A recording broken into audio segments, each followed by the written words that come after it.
Everyone hears words like artificial intelligence, machine learning, deep learning, algorithms, and now generative AI almost daily. They get thrown around in news headlines, job descriptions, and product demos like everyone already understands them. Most people don't. They smile, nod, and move on, hoping it'll eventually click. The problem isn't intelligence. The problem is framing. These topics are usually explained starting with definitions, when they should be explained starting with behavior. So instead of asking what AI or machine learning is, there's a better question to start with. How does a machine decide what to do next? Once that question is clear, everything else falls into place. Not just machine learning, but why there are different algorithms, why deep learning mattered, and why generative AI suddenly feels like it came out of nowhere. This video walks through that journey, step by step, without math, without code, and without buzzwords, doing the heavy lifting. By the end, every major machine learning approach should feel less like jargon and more like variations of the same simple idea. Number 1, before machine learning, when humans wrote every decision. In the early days of computing, machines did not learn anything at all. They followed instructions exactly as humans wrote them. If a condition was met, the machine executed a specific action. If it was not met, it did something else. Everything depended on rules written in advance. This approach worked well when problems were small and predictable. If you wanted to calculate payroll, sort names, or follow a strict workflow, rule-based systems were reliable and efficient. Engineers could look at the code and understand exactly why the machine behaved the way it did. The problem appeared when the world became messy. Real life does not come with clean rules. People behave inconsistently. Data changes, edge cases multiply. Every time something unexpected happened, humans had to add more rules. Over time, the system became fragile. One small change could break something else entirely. The core limitation was simple. Humans had to anticipate every possible situation ahead of time. That works for calculators. It fails for reality. The moment computers were asked to deal with uncertainty, variability, or patterns too complex for humans to write by hand, the old approach collapsed. That failure created the need for something new.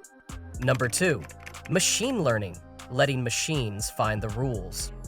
Machine learning flipped the old model on its head. Instead of humans writing rules and machines following them, humans provided examples and machines inferred the rules on their own. The machine was no longer told exactly what to do. It was shown data and asked to figure out the structure hidden inside it. At its core, machine learning is about reducing uncertainty. A system looks at past information and tries to make better guesses about the future. Whether it is predicting prices, classifying emails, or detecting unusual behavior, the goal is always the same: improve future decisions using patterns from the past. This is where algorithms come in. Different machine learning algorithms are not different kinds of intelligence. They are different strategies for spotting patterns. Some are better at drawing straight lines through data. Others are better at grouping similar things together. Some focus on predicting numbers, while others focus on assigning labels. Despite the variety, they all share the same backbone. Data goes in, the algorithm looks for relationships, a prediction comes out. Feedback tells the system how wrong or right it was. Over time, the system adjusts itself to make fewer mistakes. That loop is machine learning in its simplest form. Number 3, supervised and unsupervised learning, 2 ways to learn from data. One of the most important distinctions in machine learning is not about algorithms, but about information. Specifically, whether the machine is given answers in advance. In supervised learning, the data comes with labels. The machine is shown examples along with the correct outcomes. A photo is labeled as a cat or a dog. An email is marked as spam or not spam. The system learns by comparing its guesses to the correct answers and adjusting accordingly. Supervised learning is powerful because it is focused. It is excellent for prediction and classification tasks where the goal is clearly defined. The downside is that labeled data is expensive. Someone has to provide the answers, and those answers have to be correct. Unsupervised learning works differently. The data comes without labels. The machine is not told what is right or wrong. Instead, it is asked to explore the data and find structure on its own. It looks for clusters, patterns, and relationships that were not explicitly defined.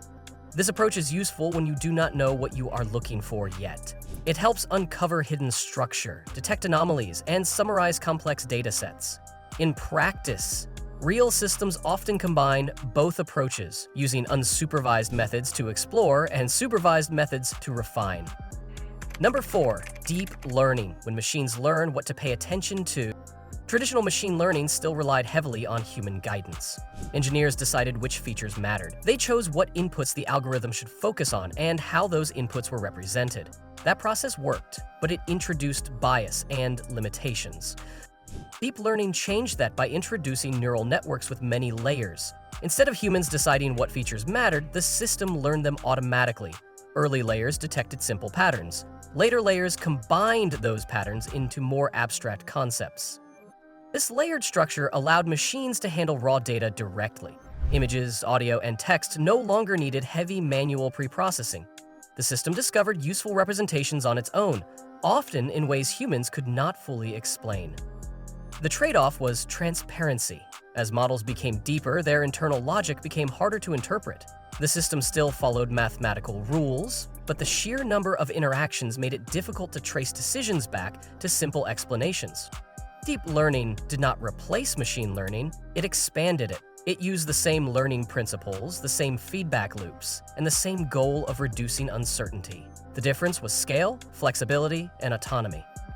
If this explanation is helping everything finally click, take a moment to like the video so more people can find it, and subscribe if you want more clear breakdowns that cut through the hype without drowning you in technical jargon. Now, let's look at what happened when these systems got very large. Number 5. Foundation models. Why scale changed everything. For years, machine learning models were built for specific tasks. One model classified images, another translated text, another detected fraud. Each system was trained from scratch and optimized for a narrow goal. Foundation models changed that approach. Instead of training many small models, researchers trained a single massive model on enormous amounts of data. That model learned general patterns that could be reused across tasks. The key factor was scale. Larger datasets exposed the system to more variation. Larger models captured more relationships. More compute allowed longer training. Together, these elements pushed performance beyond what many thought possible. The surprising result was generality. A single model could perform many tasks with minimal adjustment. Translation, summarization, classification, and question answering all emerged from the same underlying structure. This was not a new kind of intelligence. It was the same learning process amplified. The system still predicted patterns. It simply did so across a much broader space. Number 6. Generative AI. Prediction at extreme resolution. Generative AI often feels like a radical break from the past, but it is built on familiar foundations. At its core, a generative model predicts what comes next. In text, it predicts the next sequence of words. In images, it predicts pixels. In audio, it predicts sound waves. The reason it feels creative is resolution. The predictions are made at such a fine level and across such large contexts that the output feels intentional. The system is not copying entire pieces of content. It is generating new combinations based on learned structure. Critics often argue that generative AI is just remixing existing data. In a narrow sense, that is true. But the same could be said of human creativity. Language, music, and art are all built from existing elements arranged in new ways. Generative AI is not conscious. It does not understand meaning the way humans do. What it does have is an extremely refined sense of pattern.